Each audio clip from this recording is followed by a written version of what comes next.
Okay, so Scott, why did you choose to make a film out of this story? Because personally, I am obsessed with Harry Potter, and I think it's a book that most fans haven't really discovered yet fully. I mean, you hear it in the books, and it's mentioned in the last film, and I was interested to make it because I think the stories are so diverse, and they range from nice children's stories to some darker version, which what this is, the Warlock's one, I think is the darkest out of all of them. Personally, because it's graphic at the end, from where he actually rips his own heart out, then he gets taken over by his heart because he hasn't had one for so long. And I think, personally, it wouldn't really be for younger kids, this particular story. It'd be more like late teens, mid-teens kind of thing. Yeah. Teen wizards, Yeah. sort of thing. So, yeah, I think I wanted to explore the story because as I was reading it, I thought, you know what, I think this would be good as a short. Well, it is a short story. I think we could do it some justice because I think we could have done like an old twist on it. We wanted to put it in a castle, which was really hard to find, and it was. I mean, for the time we have to film, it was just kind of seemed impossible. So I think with the moment how we're going with it now, we are keeping it modern, but we are trying to keep it true, but without cutting too much of the important stuff out. Because obviously with time and actors, we have to be really careful. So, yeah. With your creative visions, you're the cinematographer.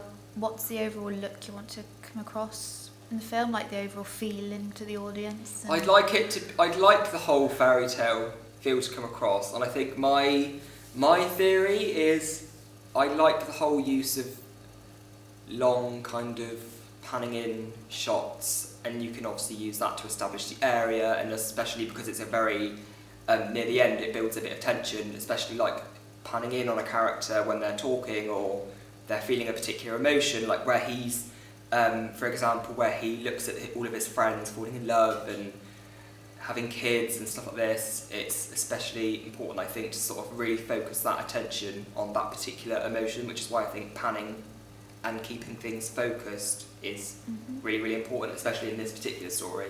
And I also think it gives the audience time to really feel what the characters are feeling, because the Warlock and the Maiden both are very, very, very different people, and I think she ultimately asks too much of him, and he just wants her literally just for the sake of just so he can say, look, I'm a really materialistic person, I need a wife. That's it, basically. So I really want to I could show that through my cinematography, but I think at the same time, I'd like to keep that focus equal.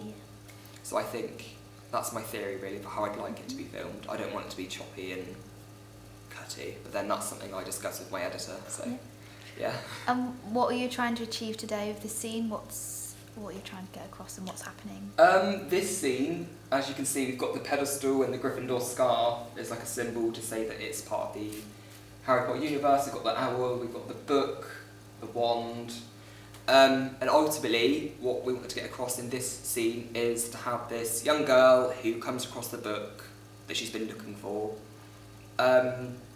She comes in and she finds it, and we both wanted to get across the idea of being fully immersed into the story itself, because I think everyone, if you're like a Harry Potter fan, you probably thought, reading a book, oh, you know, this would be really cool if this could just be real, or this could just happen. So I think we're really trying to get the audience immersed into it. So I think, yeah, having this muggle, having this muggle come in and find this book and then start reading it and then actually finding herself as the character of the Maiden, I think is quite exciting. So that element originally wasn't going to be in the plans for the film because we were literally going to start just in the story world, but I think it would be exciting to watch. Excellent, thanks. Yeah, cool.